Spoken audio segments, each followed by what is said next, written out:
they expelled my good man Trayon White from being a council member, Ward 8 council member, over bribery and corruption allegations.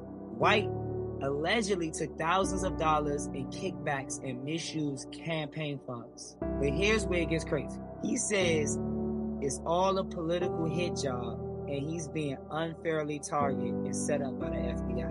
With White gone, Ward 8 is now without representation. And his supporters are calling this a power move by the establishment. Pam, is Trayon White guilty of corruption?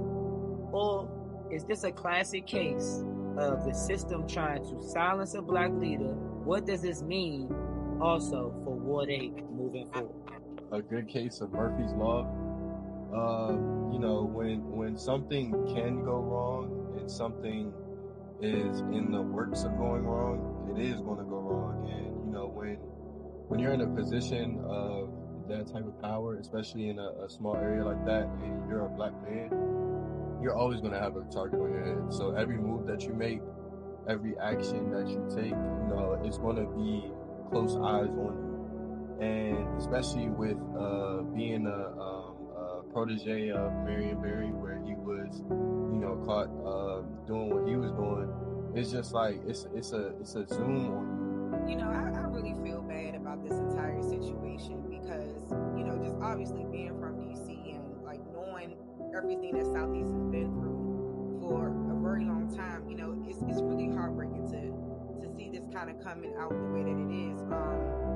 I know this just happened today, and on my platform I actually covered it and I read the entire case to my audience, and in my personal opinion, it did come off as if there was a form of a setup or some type of setup, in my opinion, whereas though they were sending people that he knew to him, and they were doing these things, and like I said, you just can't take kickbacks. You have to be honest and upfront, and you have to do the right thing. Politics is a dirty game, and if they catch you doing something dirty, they on your ass, period. That's just how it is.